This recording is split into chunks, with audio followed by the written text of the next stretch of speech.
When we speak of contemplation, of the principle of the natural state, prana, energy, is always involved. The state of contemplation is always connected to prana. Dwelling in the state of the witness, sakshi, is called samyak darshana, a simultaneous vision of both the inner and the outer. At the moment of perceiving an object, our attention carries the vibration of awareness to the object. This happens through the transporting prana.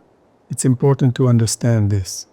When we perceive something, it feels as though something comes out of the eyes, touches the object, and then returns to convey the impression. When you see something and it feels like something leaves you, touches the object and brings the impression back, that is attention, concentrated awareness. Attention differs from ordinary unconscious perception in that awareness is transferred to the object through transporting prana. Every act of attention involves two components, awareness and prana. How are prana and the accumulation of karma related?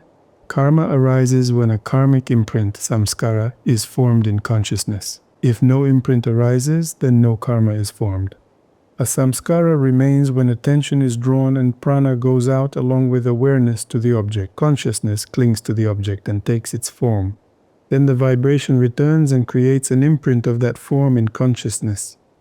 If this imprint is vivid, it will influence the mind in the future and thus accumulate karma. If there is no imprint, or if the impression is faint, it leaves no trace, and karma is not accumulated. What happens in contemplation? Why do we say that even if a yogin acts but remains in contemplation, karma is not accumulated? Because in contemplation, consciousness is not one-pointed. The arrow of perception has two ends. One part of consciousness is directed toward the object, and the other inward, toward the subject, the witnessing awareness, which is void. Many ask, how do I contemplate? I don't understand. But there is nothing difficult here. It's simple. When an arrow of consciousness clings to the object, and only the object is seen, that object leaves a trace in the stream of consciousness. This is not contemplation, it is ordinary perception, where the mind is seized by objects. The object imprints itself on the mind, and the mind seeks similar objects in the future. That is karma. But in contemplation, one part of the mind is directed to the object, and the other to itself, to the inner witness, sakshi. The yogin's consciousness is thus twofold. For example, he sees a bell, but also sees the one who sees the bell. He hears the sound, but also remains aware of himself as the hearer. In everything he encounters, there is a parallel awareness of the object and the one who perceives it. This recognition of the inner observer is the essence of the practice. At first, everything seems separate. The bell is one thing, and the perception of the witness is another. It seems they must be connected, but with continued practice, this separation vanishes, and we see they are not two, but one. Why is karma not accumulated in contemplation? Because despite perception, the coarse prana does not leave consciousness. It does not exit the central channel. In ordinary perception, prana moves outward. In contemplation, it does not deviate. Perception occurs at the subtlest level of prana. Interaction takes place through subtle prana and pure awareness, and subtle prana does not leave karmic traces. Therefore, karma is not formed. Everyone has probably noticed, when you are in deep contemplation, prana is preserved. But when you're distracted, the mind becomes agitated and you feel drained. The mind sticks to something. Forgetfulness arises. That is the loss of prana. For example, an untrained person engages in conversation with someone of the opposite sex. Even this simple contact can leave imprints in the mind, generating desire, attraction, and confusion. Continued interaction affects his destiny. Desires, lust, and compulsive tendencies arise. This is the state of an ordinary person. Any object that evokes interest or aversion leaves imprints in the mind. The mechanisms are the same for all. In a practitioner who is deliberately contemplating, the object and its qualities are perceived, but the inner witness is preserved. Although consciousness perceives the object, the transporting prana carries only the subtlest vibration and returns. The mind does not cling. No imprint is left.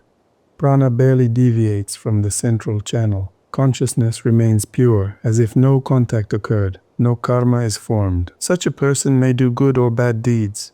everything remains auspicious. His consciousness is like a calm lake. Ripples form and dissolve. This is enlightened consciousness. Ordinary consciousness is like a stone wall. Impressions are etched into it forever. Every experience leaves a carved mark. Through the practice of contemplation, the stone wall becomes fluid, like water. For example, Krishna, while engaged in battle, did not accumulate the karma of killing, because everything self-liberated instantly. No trace remained in his consciousness. For an ordinary person, it was hell. For Krishna, it was the play of cosmic energies. He was always united with the source. His pranas were surrendered to the source and became expressions of the absolute. As practice deepens, consciousness is more and more liberated. You become less dependent on objects, thoughts, and emotions, and more united with the source. This is inner freedom. Your body may not grow wings. It's made of the 5 elements and is not easily transformed, but within, consciousness becomes free, the ability to perceive without becoming conditioned. They say that a jnani of the highest order perceives the world as if in a dream, as if intoxicated, because he abides in the state of dreamless sleep while in the waking body. How to keep consciousness from becoming tainted? How not to create karma? It's very simple. Stay in equanimity. The great Mahasiddha Tilopa gave 6 precious instructions on this. Don't analyze it. Don't reason. Don't judge it. Don't introspect. Don't think. Remain in the natural state. In every situation, there are 2 paths. The first is analysis, judgment, self-reflection, thoughts, losing the natural state. The second is to avoid all this, or do the bare minimum, and remain in the natural state. This is what it means to leave everything as it is. To leave everything as it is means not to depart from the primordial mind. It means that in the moment of perception, we maintain natural awareness and don't let confusion, anxiety, or guilt arise. We remain in the original state like a mountain. Emotions arise, anger, joy, regret, and try to pull us in.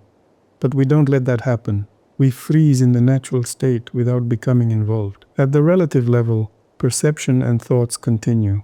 If not everything is under control, you can work with that. Not everything should be left as it is. The foundation, yes. But what can be pacified? Pacify. What can be purified?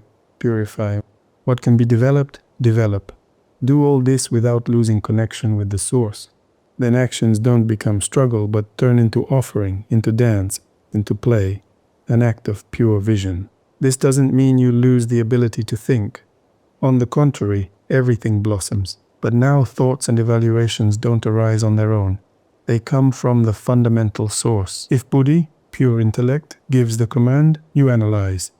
If it gives the command to think, you think. All in harmony with the source. Then even thoughts, judgments, and perceptions no longer create karma, because they are connected with the source. Thus they are self-liberated. This is the play of the source, its ornament. Then, whatever we do, no imprints remain. Thoughts, judgments, perceptions can no longer stain the primordial consciousness. Everything dissolves. We act without acting.